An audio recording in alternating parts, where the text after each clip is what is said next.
بسم الله الرحمن الرحيم. الحمد لله الذي أنار قلوب عباده المؤمنين بنور الإيمان وزينه في قلوبنا وسهل لنا الأمور وجعل لنا يسرا. والصلاة والسلام على أشرف الأنبياء والمرسلين وعلى آله وأصحابه ومن تبعهم بإحسان إلى يوم الدين. أما بعد. السلام عليكم ورحمة الله وبركاته. Bago ang lahat, mga kapatid sa Islam, mga bangsamoro, nais ko munang iabot ang aking pasasalamat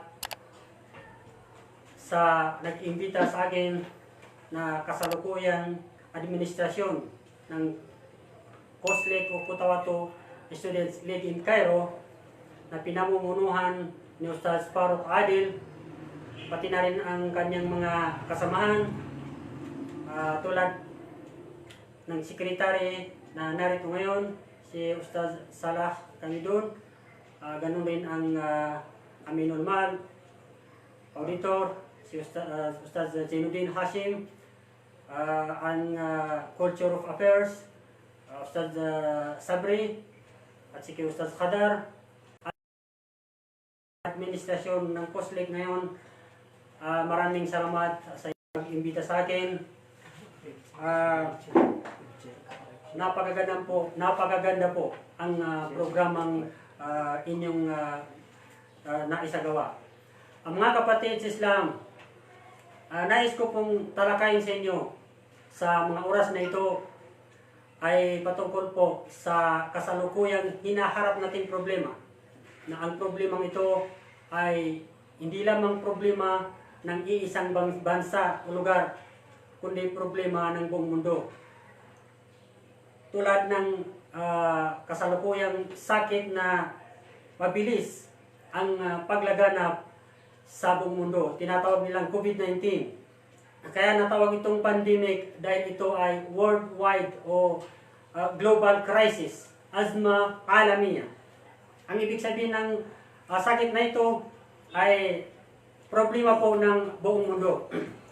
At dahil dito mga kapatid sa Islam, ano po? Ito po yung modo ng title po na ating tatalakayin insyaAllah ay Mawqiful Muslim Hiyal al-Awbi'a aw Tawa'in.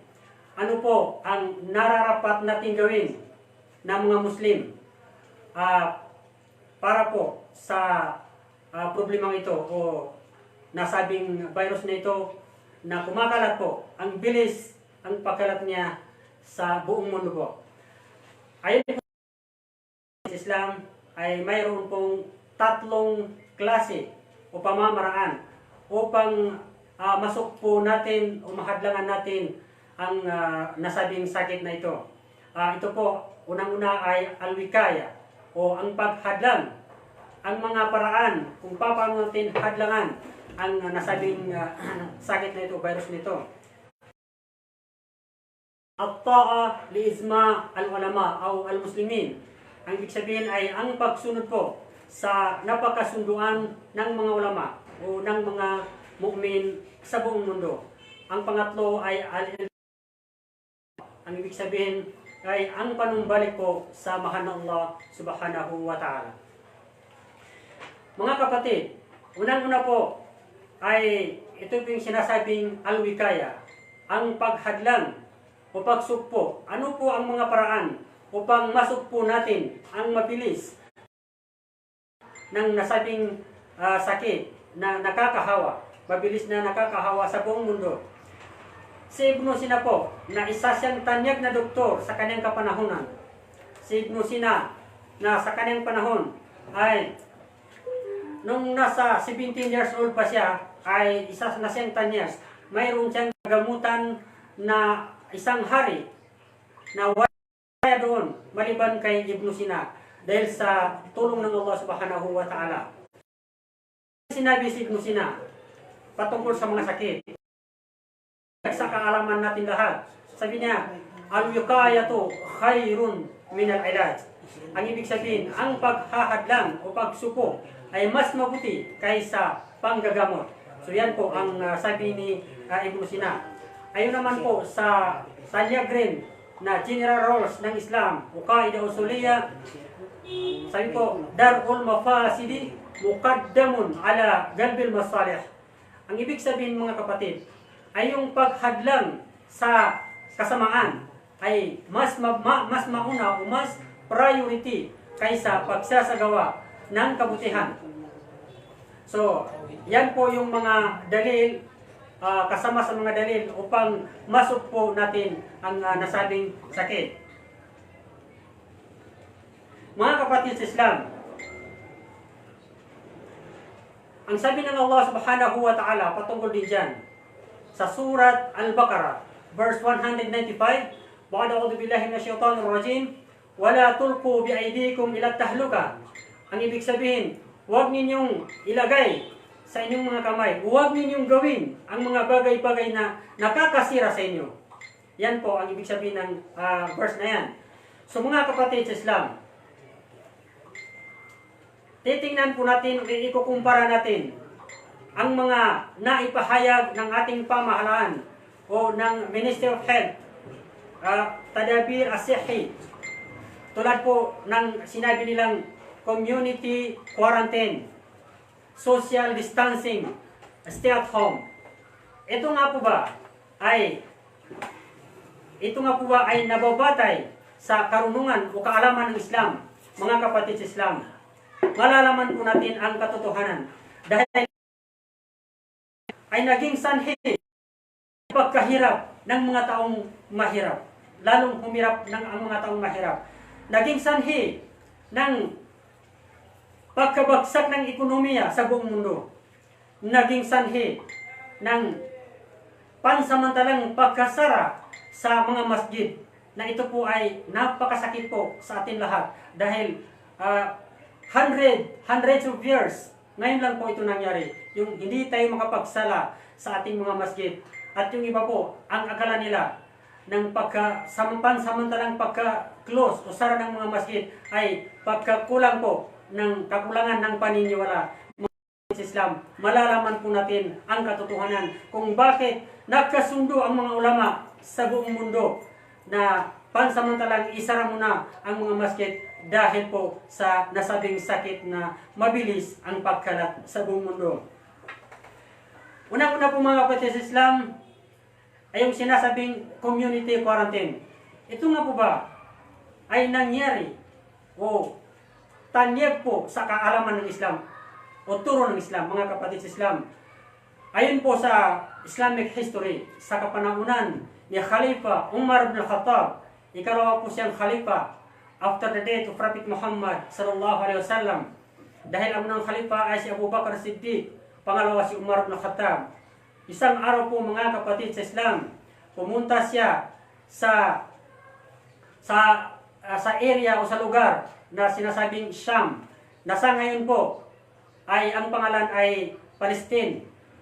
Palestine po, Sham ngayon ay Palestine po sa ngayon. Palestine, Lebanon, Syria at saka Jordan. Yan po ang Sham. Subalit, si Umar ibn Khattab, dyan siya pumunta sa bandang Palestine dahil andyan po si Abu Ubaidah bin Jarrah sa panahon yun.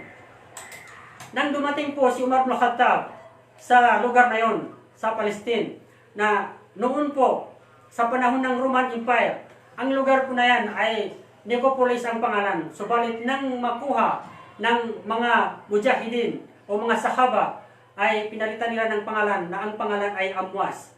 Kaya po ito natawag na Taon al-Amwas. Ang ibig sabihin ay yan po yung lugar na pinangyarihan ng virus ay Amwas. So, kaya po tinawag na Taon al-Amwas.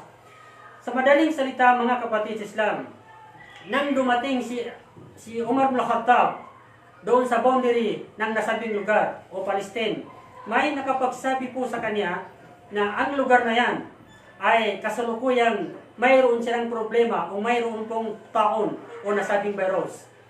So nang malaman ni Umar ibn Khattab, nagkaroon siya ng consultation sa kanyang mga kasamahan, sa mga muhajirin at sa mga ansar.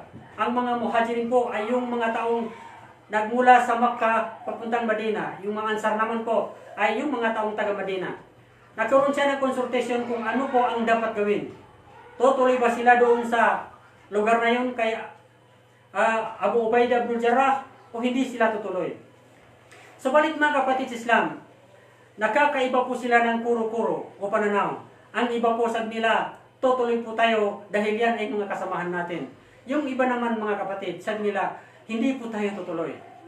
So at dahil doon, nakapagpasya si Umar ibn Khattab na huwag na lang tumuloy. Subalit po mga kapatid, nang malaman ni Abu Ubaidah ibn Jarrah na hindi po sila tutuloy, sinabi po ni Abu Ubaidah kay Umar ibn Khattab, "O Amirul Mu'minin, bakit po kayo hindi tutuloy? Bakit po kayo hindi tutuloy?" Sabi ni Abu Ubaidah ibn Jarrah. Sabi niya, iiwasan mo ba ang kapalaran itinakda ng Allah subhanahu wa ta'ala? Ang sabi naman ni Umar ibn Khattab, hindi ko sabi niya iiwasan. Subalit, aalisan ko ang isang kapalaran na itinakda ng Allah at papunta naman ako sa ibang kapalaran rin na tinakda ng Allah subhanahu wa ta'ala. Dahil dyan mga kapatid sa Islam, nang marinig ni Amr ibn al-As, sinabi ni Amr ibn al-As radiyallahu anhu, sabi niya, mayroon akong natatandaan na sabi ni Propeta Muhammad sallallahu alaihi wasallam. At ang sabi niya, "Idza sami'tumut ta'una bi ardin fala tadkhuluha. Wa idza waqa'a bi ardin wa antum fiha fala takhruju minha." Muttafaqun alaihi. Ito po ang sabi ni Amr ibn al-As. Sabi ni Propeta Muhammad sallallahu alaihi wasallam, kapag marinig ninyo ang nasabing sakit na lumalaganap o virus sa isang lugar, huwag kayong tumuloy, huwag kayong pumasok. At kapag ito naman po ay kasalukuyang mangyayari sa inyong lugar, huwag po kayong lalabas. Ang hadis na ito mga kapatid ay muttafaqun alaihi. Ibig sabihin napakasunduan ng 6 na mga pahahadis. So ang ibig sabihin mga kapatid, napakalakas po ang hadis na ito mga kapatid. So andoon po yung community quarantine. Yung sabi ni Propeta Muhammad na wa idza waqa bi ardin fala takhruju minha. Ibig sabihin kapag ito po ay mangyari sa inyong lugar, huwag kayong lalabas. So tama po yung ginagawa ng ating mga pamahalaan, o sa buong mundo, na kapag ikaw ay nasa isang lugar, hindi ka nila papayagan na makalabas dahil upang masok po ang paglaganap ng nasabing sakit, mga kapatid sa Islam. So, ang ikalawa po, ang sinasabi nilang social distance. Ito po ba ay nangyari rin ba, mga kapatid sa Islam? Itutuloy natin yung kwento kanina. So, dahil sa hindi na nakatuloy si Umar ibn Khattab, hindi na sila tumuloy. Sa panahon yun, maraming namatay na mga sahaba mga kapatid. Kasama na doon si Abu Ubaidah ibn Jarrah. Nang masahid si Abu Ubaidah, nakapalit sa kanya si Mu'adh bin Jabalin. Subalit, nasahid rin si Mu'adh bin Jabalin. At umabot ng more than 25,000 ang mga sahabang nasahid sa mga panahong iyon. So nang makapalit si Amr ibn al-As, mga kapatid sa Islam, sinulatan siya, ayon sa ibang riwaya, sinulatan siya ni Umar ibn Khattab na umalis sa kanilang kinaroroonan at pumunta sila sa bundok upang maiwasan ang nasabing sakit. Subalit mga kapatid, naisip ni Amr ibn al-As na ang sakit na ito, kapag dumadami, kapag ito ay dumadami mga kapatid sa Islam, ay lalong umaapoy. So naisip niya na pumunta sa kabundukan o sa bundok at maghiwa-hiwalay doon. So ibig sabihin, pumunta sila sa bundok na hindi sa isang lugar lamang, isang bahay. Naghiwa-hiwalay sila sa kabundukan. So at dahil doon sa kanilang pagpunta sa bundok mga kapatid sa Islam, after 3 days, sa loob ng 3 araw lamang, alhamdulillah, ay natapos na rin ang nasabing sakit na lumalaganap o virus na yun mga kapatid sa Islam. So nandoon po yung sinasabing social distance na sa ngayon po ay ginagawa natin. Yung sinasabi naman nilang stay at home, manatili sa bahay, ito rin ba ay tanyag rin sa kalaman ng Islam?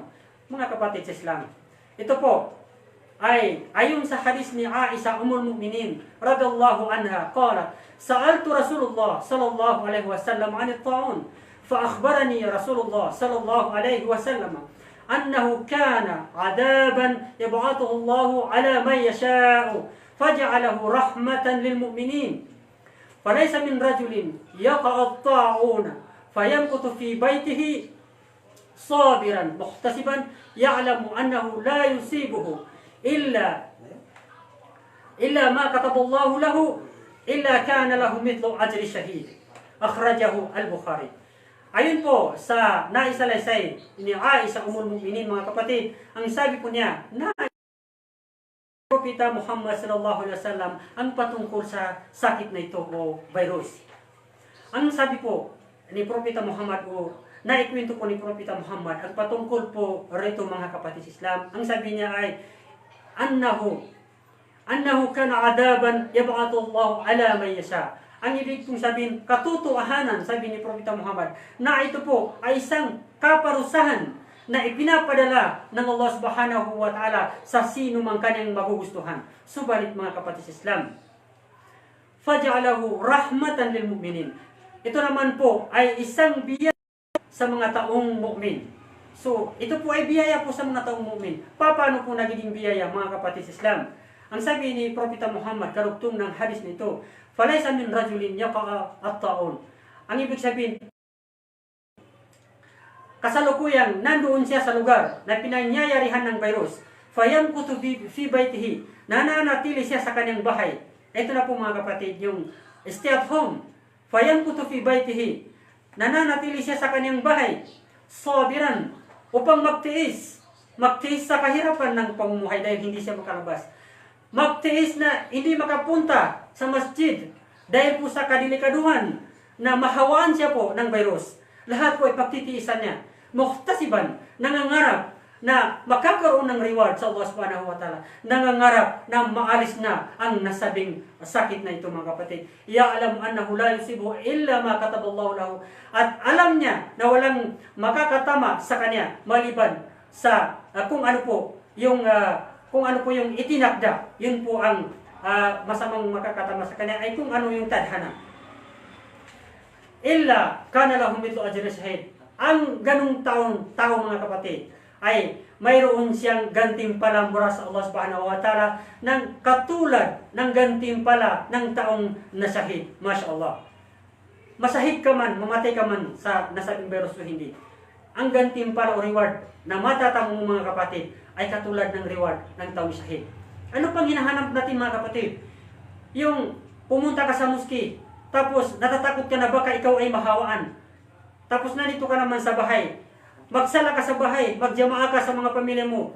Makakaroon ka ng reward na tulad ng reward ng nasahid. Kung gantimpala lang ang hinahanap natin, mga kapatid sa Islam, napakalaki pong gantimpala, ang gantimpala ng tulad ng mga taong nasahid, mga kapatid sa Islam. So, ayan po, mga kapatid sa Islam. Ang ibig sabihin, mga kapatid sa Islam, itong sinasabing community quarantine, social distancing, stay at home, na naipahayag ng ating pamahalaan o Ministry of Health, iyan po ay sang-ayon po sa kaalaman o turo ng Islam, mga kapatid sa Islam. Tayo po ngayon ay gumagamit tayo ng mask dahil sabi ng mga doktor, ang ating mga hininga, breathing, ay dyan po, nagdadala po siya ng marumi, nagdadala ng germs. So, kaya minsan, kung tayo po, kailangan po nating mayroong mask dahil kung tayo po, palauzubillah, ay mayroong virus para hindi natin mahawaan ang ating kasamaan.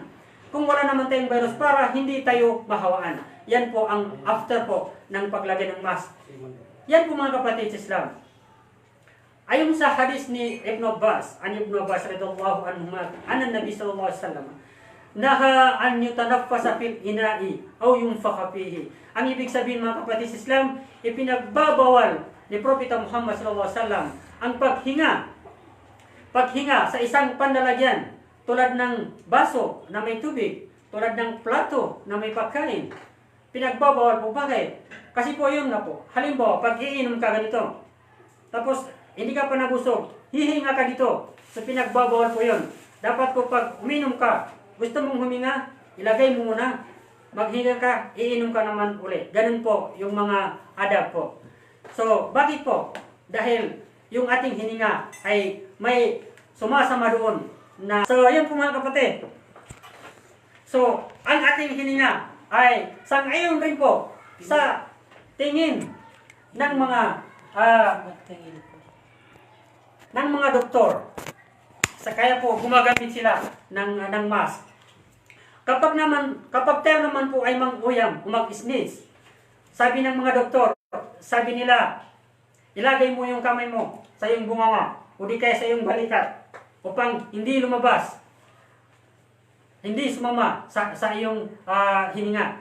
Yan po mga kapatid, ay nabanggit rin po yan sa hadis. Ang sabi ng Propeta Muhammad SAW, "Ida atasha ahadukum falyada kaffayhi ala wajhihi wal yakhfid sawtahu." Ang ibig sabihin, kapag mang-uyam po yung isa sa inyo o mag-sneeze, ilalagay niya ang kanyang kamay sa kanyang mukha. Ganito halimbawa, para hindi po makalabas. O di kaya ay, sa ibang riwaya naman, ang Propeta Muhammad SAW, kana idha atasa wada'a yadahu aw thawbahu ala fihi. Kung hindi yung kamay niya ay yung damit niya, o di kaya ganito halimbawa. So para hindi po lumaganap po. So, wa khafida biha sawtahu, ang ibig pong sabihin ay ikokontrol mo yung boses mo na hindi po siya, hindi marinig. Ganun po. So, ang lahat po yan ay nabanggit sa Islam mga kapatid. Lalong-lalo na po yung paghugas ng kamay. Yan pong purpose sa ablution o udo sa 5 bisis. Every sala mo mag-udo ka para mapanatili ang kalinisan ng ating katawan mga kapatid sa Islam. So, hayan po mga kapatid sa Islam. So, dahil narinig natin, yan po yung unang topic natin, yung sinasabing paano, anong mga paraan upang mahadlangan natin. So, sang-ayon po yung Islam sa ginagawa ng ating pamahalaan sa ngayon. Sa ikalawa mga kapatid sa Islam. Ang ikalawa po mga kapatid sa Islam ay at-ta'a li ijma' al-ulama o al-muslimin. Ang ibig pong sabihin ay yung pagsunod sa napagkasunduan ng mga ulama o ng mga mu'min, mga kapatid sa Islam. Ang ijma' mga kapatid sa Islam ay pangatlo po ito siya, the third source of Islamic legislation. Pangatlo sa batas na batayan ng Islam mga kapatid sa Islam. Dahil ang una ay Quran, pangalawa ay Sunnah al-Hadith, pangatlo ay ijma', pangapat ay qiyas mga kapatid sa Islam. Ang ijma' po, ayon kay Imam Shafi'i, ito po ay nabanggit sa Tafsir al-Kabir ni Fakhrur Razi, mga kapatid sa Islam. Isang araw po tinanong siya, dahil sa nabanggit ni Imam Shafi'i patungkol sa ijma', sabi niya, ito ba ay nabanggit sa Quran? Ang pagsunod o sinasabing ijma'. Hindi agad nakasagot si Imam Shafi'i. Nang mapansin ng lalaki na hindi siya agad nakasagot, ang sabi ng lalaki, bibigyan kita ng 3 araw at pagkaraan ng 3 araw, babalik ako sa iyo. Itatanong ko sa iyo ulit. So dahil doon mga kapatid sa Islam, inside of 3 days, nag-review si Imam Shafi'i dahil siya ay hafid sa Quran. Na-review niya ang Quran ng 300 times. Subalit alhamdulillah, sa loob ng 3 araw, nakita niya doon ang dalil na tanong ng lalaki patungkol sa ijma'. Nang dumating ang lalaki, tamang-tama po. Ano ang sabi ng Allah subhanahu wa ta'ala sa Suratul Nisa? Verse 115. Ba'da a'udhu billahi minasyaitanir rajim.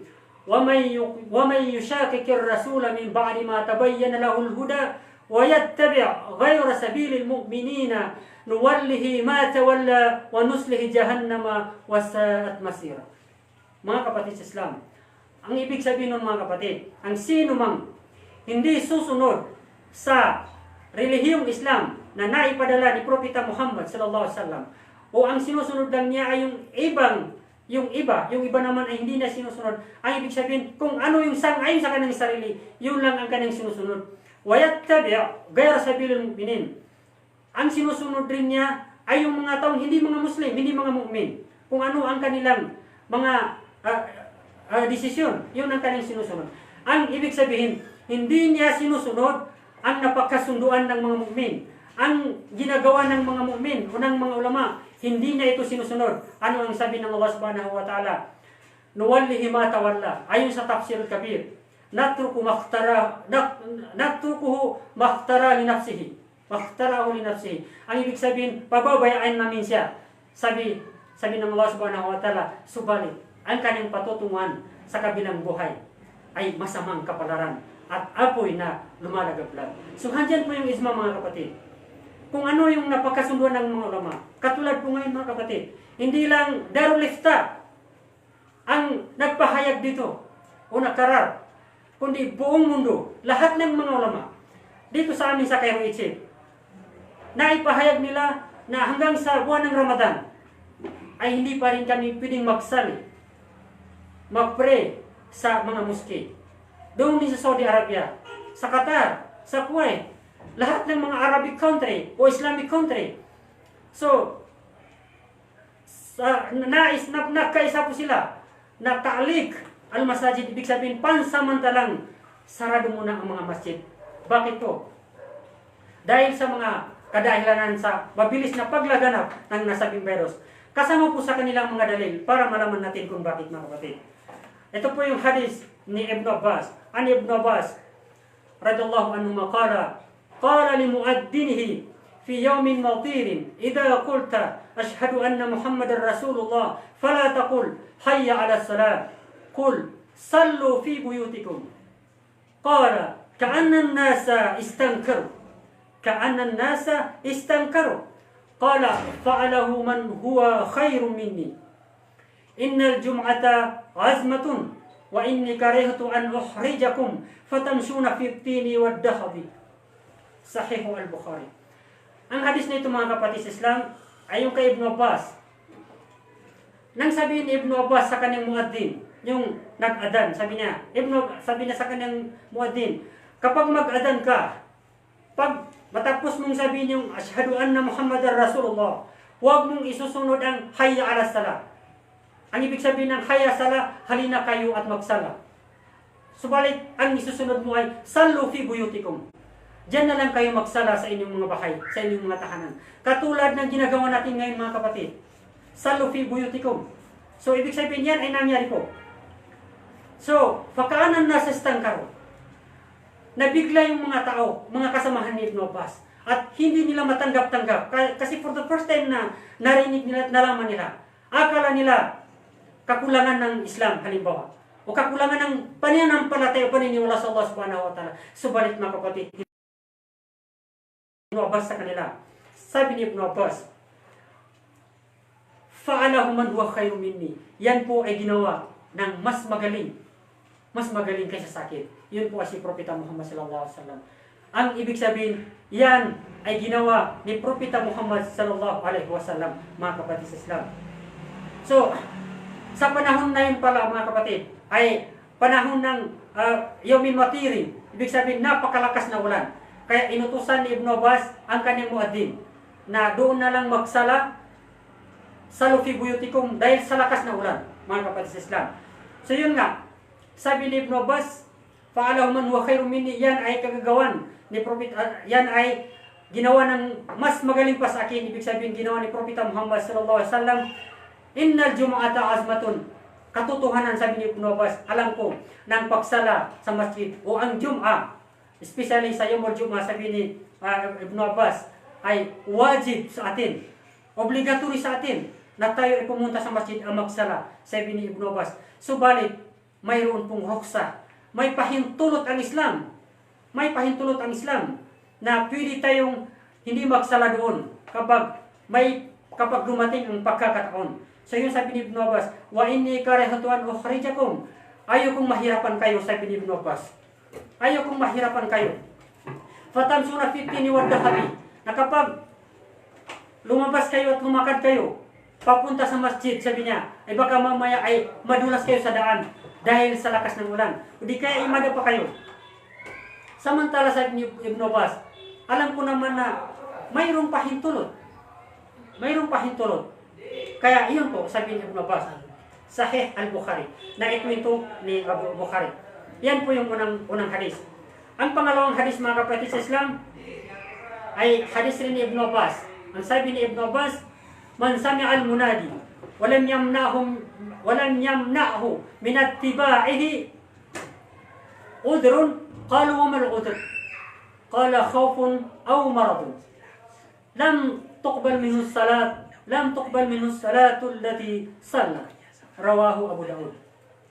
Mga kapatid sa Islam, sabi rin ni Ibn Abbas, sabi daw ni Propeta Muhammad sallallahu alaihi wasallam, ang ng adan, falam yamna'ahu min attibaihi, walang makakahadlang sa kanya sa pagpunta sa muski na order. Ang ibig sabihin na order, mga kapatid, ay yung mga reasonable o kadahilanan pang hindi ka makapunta doon. Naitanong ng mga sahaba, wamal order, ano ba yung sinasabing order? Sabi ni Propeta Muhammad sallallahu alaihi wasallam, khawfun aw maradun. Ang order ay yung takot. Takot ka na baka may mangyari sa'yo sa labas. Takot ka na pag lumabas ka, baka papatayin ka ng sinuman kung may kalaban ka. Tulad ngayon, takot tayo na pag lumabas tayo, pumunta tayo sa masjid, mahawaan tayo ng sakit. O di kaya sabi ni Propeta Muhammad ay marad, o di kaya ikaw ay makasakit. So, kapag ang tao na walang dahilan, marinig niya ang adan na walang dahilan, lam tuqbal minhu salatul lati salla.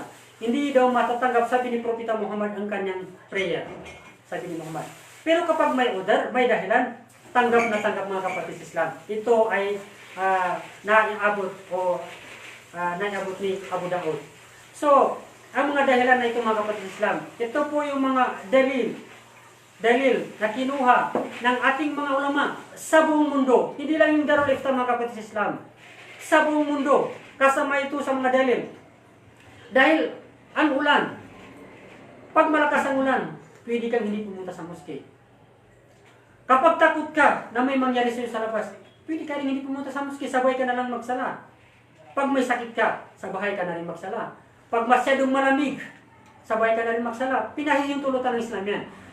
So pinag-aralan ng mga ulama, mga kapatid, ang sakit ngayon na mabilis ang paglaganap sa buong mundo ay mas mahirap kaysa mga sampul na yun na nangyari sa mga sahaba.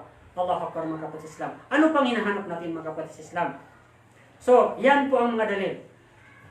So, mga kapatid Islam, dadako po tayo sa huling title natin, mga kapatid. Dahil umahaba po ang ating oras. Ay nga po, mga kapatid, ay yung sabi ko kanina, al-iltija'u ila Allah subhanahu wa ta'ala. Ibig sabihin yung panunumbalik sa Allah subhanahu wa ta'ala. Ang paraan ng panunumbalik sa Allah subhanahu wa ta'ala ay yung tulad ng sala, prayer, adkar, yung supplication, in the morning, in the afternoon. May mga supplication po tayo, mga dua, at saka yung dua. Yung adkar, mga kapatid, kung ang alam lang natin, halimbawa ay suratul Fatiha, Qul huwallahu ahad, Qul a'udzu birabbil falaq, Qul a'udzu birabbin nas, bawat umaga, bawat gabi, alhamdulillah. Napakaganda na po yung, mga kapatid. Mayroon pa pong sabi ni Propeta Muhammad sallallahu alaihi wasallam, sabi niya na kapag masabi ito ng tao tuwing umaga 3 bisis, tuwing hapon 3 bisis, walang mangyayari sa kanya. Ano po yun? Bismillahilladzi la yadurru ma'asmihi shay'un fil ardi wala fis sama wa huwa as-sami'ul alim. Rawahu at-Tirmidzi. Ang ibig sabihin, Bismillahilladzi, sa ngalan ng Allah subhanahu wa ta'ala, na walang makakasira sa kanyang pangalan, maging dito sa kalupaan o doon sa kalangitan, na ang Allah subhanahu wa ta'ala ay tanging nakakarinig at tanging nakakaalam. Kapag mabanggit ng tao ito sa umaga, 3 bisis hapon, 3 bisis, sabi ni Propeta Muhammad sallallahu alaihi wasallam, lam yadurruhu shay', walang mangyayari sa kanya. Pangalawa po, ito na yung last, pangalawa. May isang lalaki dumating kay Propeta Muhammad sallallahu alaihi wasallam. Kinagat siya ng scorpion. Sabi ni Propeta Muhammad sallallahu alaihi wasallam, kung binanggit mo lang ang a'udhu bi kalimatillahi tammati min syarri ma khalaq, hindi ka makakagat ng scorpion. Ang hadis na ito ay rawahu Muslim.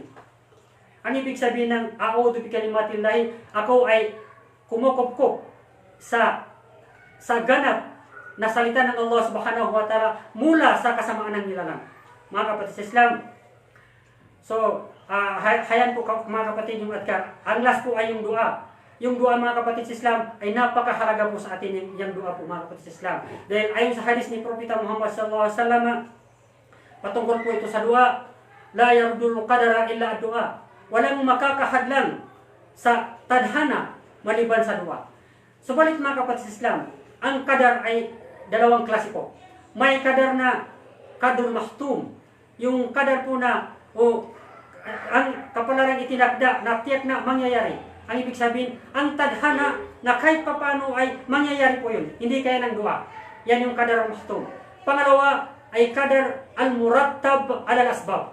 Ito po ay ang kapalaran itinakda o tadhana na mangyayari alinsunod sa kadahilanan. So depende po ito sa inyo. Kung gagawa kayo ng paraan o di kaya magdua kayo, depende po sa lakas o ikhlas ng ating dua. Kung malakas yung ating dua, halimbawa, kapalaran mong matamaan ng virus, dahil sa iyong dua araw-araw, pwedeng hindi dumating sa iyo ang sakit na yan. Kung mahina naman ang iyong dua, dumating sa iyong sakit pero mahina rin ang dating. Makukulangan dahil sa iyong dua. So ganin po kahalaga yung dua, mga kapatid sa Islam. So hanggang dito na lamang po, mga kapatid sa Islam. Sana po ay napulutan natin ang aral, mga kapatid sa Islam. So makisabay po kayo sa akin na magdua sa Allah subhanahu wa ta'ala na sana po ay mawala na ang nasabing sakit na ito. Amin. Kung kaya po ay hindi sana makabot ang Ramadan na mawala na ito para maisagawa natin ng maayos yung Ramadan. Wada'utu billahi minasyaitonir rajim. Amin ya rabbal alamin. Allahumma ya man yakshifu su'a wal balwa yakshifi su'a anna wa qad agazat tabibu fasadu wal awbiya fanajjina. Allahumma arfa' anna al-bala, Allahumma arfa' anna al-bala, Allahumma arfa' anna al-bala. اللهم بلغنا رمضان واجعل هذا الشهر شهر يمن وبركة على أمة خير المرسلين سيدنا محمد صلى الله عليه وسلم واجعل هذا الشهر شاهدا لنا لا علينا ربنا آتنا في الدنيا حسنة وفي الآخرة حسنة وقنا عذاب النار والسلام عليكم ورحمة الله وبركاته. Waalaikumsalam.